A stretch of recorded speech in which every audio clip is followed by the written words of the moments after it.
ಇದೇ ಏಪ್ರಿಲ್ ತಿಂಗಳ 26ನೇ ತಾರೀಕಿನಂದು ಎಲೆಕ್ಷನ್ ಇದೆ. ಅದು ಎಲ್ಲರಿಗೂ ಸಹ ಗೊತ್ತೇ ಇರುತ್ತೆ.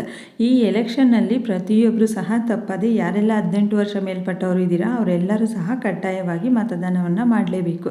ಈ ಮತದಾನವನ್ನು ಮಾಡಬೇಕು ಅಂತ ಅಂದರೆ ನಮಗೆ ಫಸ್ಟು ನಮ್ಮ ಮತದಾನ ಕೇಂದ್ರ ಯಾವುದು ಅಂತ ಗೊತ್ತಿರಬೇಕು. ಈಗ ನಾವು ಎಲ್ಲಿಗೂ ಹೋಗದೆ ನಮ್ಮ ಮನೆಯಲ್ಲೇ ಕುಳಿತು ನಮ್ಮ ಮತದಾನ ಕೇಂದ್ರ ಯಾವುದು, ಹಾಗೆ ನಮ್ಮ ಮತದಾನದ ಕೇಂದ್ರದ ರೂಮ್ ನಂಬರ್, ಅದರಲ್ಲೂ ಸಹ ಕೇಂದ್ರದಲ್ಲಿ ಬೇರೆ ಬೇರೆ ರೂಮ್ ನಂಬರ್ ಇರುತ್ತೆ. ಆ ರೂಮ್ ನಂಬರ್ಗಳು ಯಾವುವು, ನಮ್ಮ ಸರಣಿ ಸಂಖ್ಯೆ ಎಷ್ಟು, ಇದೆಲ್ಲದನ್ನು ಸಹ ನಾವು ಮೊಬೈಲ್ ಮೂಲಕನೇ ನಾವೇ ತಿಳ್ಕೊಬೋದು. ಹಾಗಾದರೆ ಮೊಬೈಲ್ ಮೂಲಕ ಯಾವ ರೀತಿ ಚೆಕ್ ಮಾಡೋದು ಅಂತ ತಿಳ್ಕೊಳ್ಳೋದಕ್ಕೂ ಫಸ್ಟು ಯಾರೆಲ್ಲ ನನ್ನ ಚಾನಲನ್ನು ಸಬ್ಸ್ಕ್ರೈಬ್ ಮಾಡದೆ ಹಾಗೆ ನೋಡ್ತಾ ಇದ್ದೀರಾ ಅವರೆಲ್ಲರೂ ಸಹ ಈಗಲೇ ಸಬ್ಸ್ಕ್ರೈಬ್ ಮಾಡಿ, ಈ ವಿಡಿಯೋಗೆ ಒಂದು ಲೈಕ್ ಕೊಡಿ, ಈ ವಿಡಿಯೋನ ಆದಷ್ಟು ಬೇರೆಯವರಿಗೂ ಸಹ ಶೇರ್ ಮಾಡಿ. ಮೊಬೈಲಲ್ಲಿ ಬ್ರೌಸರನ್ನು ಓಪನ್ ಮಾಡಿ ವೋಟರ್ ಸರ್ವಿಸ್ ಪೋರ್ಟಲ್ ಅಂತ ಟೈಪ್ ಮಾಡಿದ್ರೆ ನಿಮಗೆ ಅಲ್ಲಿ ಫಸ್ಟಿಗೆ ಒಂದು ವೋಟರ್ ಸರ್ವಿಸ್ ಪೋರ್ಟಲ್ ಅಂತ ಲಿಂಕ್ ಬರುತ್ತೆ. ಆ ಲಿಂಕ್ ಮೇಲೆ ಕ್ಲಿಕ್ ಮಾಡಿದ್ರೆ ನಿಮಗೆ ಈ ರೀತಿ ಪೇಜು ಓಪನ್ ಆಗುತ್ತೆ. ನೆಕ್ಸ್ಟ್ ಇಲ್ಲಿ ಸ್ಕ್ರೋಲ್ ಮಾಡ್ತಾ ಹೋದರೆ ಸರ್ಚ್ ಇನ್ ಎಲೆಕ್ಟ್ರಲ್ ರೋಲ್ ಅಂತ ಇದೆ. ಇದ್ರ ಮೇಲೆ ಕ್ಲಿಕ್ ಮಾಡಿದ್ರೆ ನಿಮಗೆ ಈ ರೀತಿ ಪೇಜು ಓಪನ್ ಆಗುತ್ತೆ. ಇಲ್ಲಿ first one search by EPIC ಅಂತ ಇದೆ ನೋಡಿ.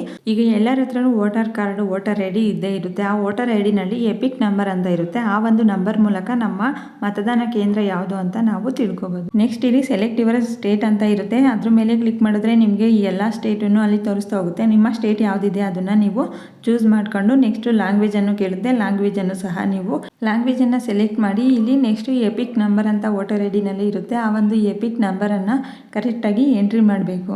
ನೆಕ್ಸ್ಟ್ ಇಲ್ಲಿ ನಿಮ್ಮ ರಾಜ್ಯ ಅಥವಾ ಸ್ಟೇಟನ್ನು ಸೆಲೆಕ್ಟ್ ಮಾಡಿ ಅಂತ ಕೇಳುತ್ತೆ. ಇದರಲ್ಲೂ ಸಹ ನಾವು ಅದ್ರ ಮೇಲೆ ಕ್ಲಿಕ್ ಮಾಡಿದ್ರೆ ಇಲ್ಲಿ ನಮಗೆ ಯಾವ್ಯಾವ ಸ್ಟೇಟ್ ಇದೆ ಅಂತ ಬರುತ್ತೆ. ನಮ್ಮ ಸ್ಟೇಟ್ ಯಾವುದಿರುತ್ತೆ ಅದನ್ನು ನಾವು ಸೆಲೆಕ್ಟ್ ಮಾಡ್ಕೊಬೇಕು.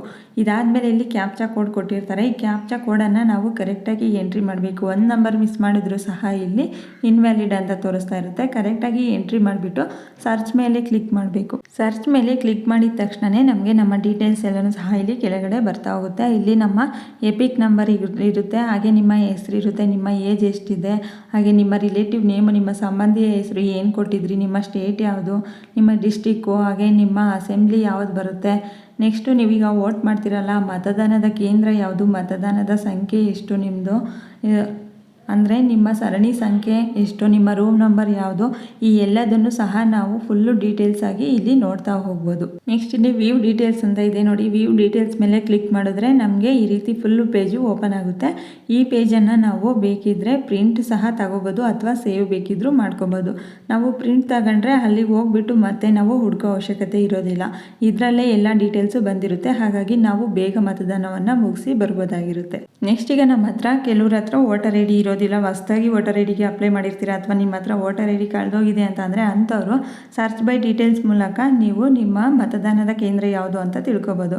ಇದರಲ್ಲೂ ಸಹ ನಾವು ಸ್ಟೇಟನ್ನು ಸೆಲೆಕ್ಟ್ ಮಾಡಬೇಕು, ಲ್ಯಾಂಗ್ವೇಜನ್ನು ಸೆಲೆಕ್ಟ್ ಮಾಡಬೇಕು.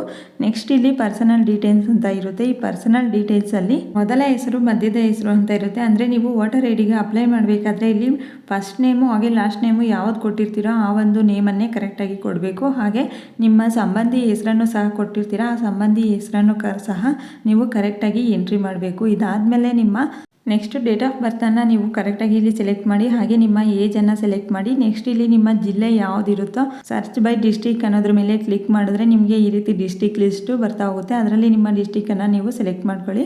ಹಾಗೆ ಇಲ್ಲಿ ಸೆಲೆಕ್ಟ್ ಯುವರ್ ಅಸೆಂಬ್ಲಿನೋ ಅಂತ ಇರುತ್ತೆ. ಅದರಲ್ಲೂ ಅಷ್ಟೇ ನಿಮ್ಮ ಡಿಸ್ಟಿಕ್ಕಲ್ಲಿ ಯಾವ್ಯಾವ ಅಸೆಂಬ್ಲಿ ಇದೆ ಎಲ್ಲನೂ ತೋರಿಸ್ತಾ ಹೋಗುತ್ತೆ. ಆ ಅಸೆಂಬ್ಲಿಯನ್ನು ನೀವು ಸೆಲೆಕ್ಟ್ ಮಾಡಿಕೊಂಡು ಇಲ್ಲಿ ಕ್ಯಾಪ್ಚಾ ಕೋಡ್ ಅಂತ ಇರುತ್ತೆ. ಕ್ಯಾಪ್ಚಾ ಕೋಡನ್ನು ಕರೆಕ್ಟಾಗಿ ಎಂಟ್ರಿ ಮಾಡಿ ಸರ್ಚ್ ಅನ್ನೋ ಬಟನ್ ಮೇಲೆ ಕ್ಲಿಕ್ ಮಾಡಬೇಕು. ಇಲ್ಲಿ ನೀವು ವೋಟರ್ ಐ ಡಿಗೆ ಅಪ್ಲೈ ಮಾಡಬೇಕಾದ್ರೆ ಏನೇನು ಡೀಟೇಲ್ಸ್ ಕೊಟ್ಟಿದ್ದೀರೋ ಆ ಎಲ್ಲ ಡೀಟೇಲ್ಸನ್ನು ಕರೆಕ್ಟಾಗಿ ಕೊಟ್ಟರೆ ಮಾತ್ರ ನಿಮಗೆ ಶೋ ಆಗುತ್ತೆ. ಇಲ್ಲ ಅಂದರೆ ನಿಮಗೆ ನಿಮ್ಮ ಮತದಾನ ಕೇಂದ್ರ ಯಾವುದು ಅಂತ ಗೊತ್ತಾಗೋದಿಲ್ಲ.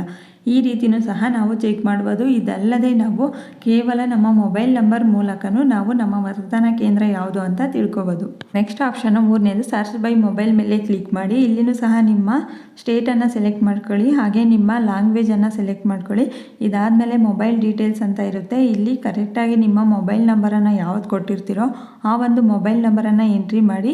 ಇಲ್ಲಿ ಕ್ಯಾಪ್ಚಾ ಇರುತ್ತೆ, ಆ ಒಂದು ಕ್ಯಾಪ್ಚಾನ್ನು ನಾವು ಕರೆಕ್ಟಾಗಿ ಎಂಟ್ರಿ ಮಾಡಬೇಕು. ಎಂಟ್ರಿ ಮಾಡಿದ ಮೇಲೆ ಸೆಂಡ್ OTP ಮೇಲೆ ಕ್ಲಿಕ್ ಮಾಡಿ. ನೀವು ರಿಜಿಸ್ಟರ್ ಆಗಿರೋ ಮೊಬೈಲ್ ನಂಬರಿಗೆ OTP ಬರುತ್ತೆ. ಆ OTPಯನ್ನು ಕರೆಕ್ಟಾಗಿ ಎಂಟ್ರಿ ಮಾಡಿ ಸರ್ಚ್ ಬಟನ್ ಮೇಲೆ ಕ್ಲಿಕ್ ಮಾಡಿದ್ರೆ ಇಲ್ಲಿ ಫುಲ್ಲು ಡೀಟೇಲ್ಸು ಬರುತ್ತೆ. ನಿಮ್ಮ ಮತದಾನದ ಕೇಂದ್ರ ಯಾವುದು, ರೂಮ್ ನಂಬರ್ ಯಾವುದು ಎಲ್ಲನೂ ಸಹ ಇಲ್ಲಿ ತೋರಿಸ್ತಾ ಹೋಗುತ್ತೆ. ಹಾಗೆ ನಿಮ್ಮ ಎಪಿಕ್ ನಂಬರು ಸಹ ಇರುತ್ತೆ. ಈ ರೀತಿ ನೀವು ಈಸಿಯಾಗಿ ಮೊಬೈಲ್ ಮೂಲಕನೇ ನಿಮ್ಮ ಎಲ್ಲ ಡೀಟೇಲ್ಸನ್ನು ಚೆಕ್ ಮಾಡ್ಬೋದು. ಇದೇ ರೀತಿಯ ಇನ್ನೂ ಹೆಚ್ಚಿನ ಅಪ್ಡೇಟ್ಸ್ಗಳಿಗಾಗಿ ಈಗಲೇ ನನ್ನ ಚಾನಲನ್ನು ಸಬ್ಸ್ಕ್ರೈಬ್ ಮಾಡಿ, ಪಕ್ಕದಲ್ಲಿರೋ ಬೆಲ್ ಐಕನ್ ಮೇಲೆ ಕ್ಲಿಕ್ ಮಾಡಿ, ಆಲ್ ಅನ್ನೋ ಆಪ್ಷನನ್ನು ಸೆಲೆಕ್ಟ್ ಮಾಡಿ.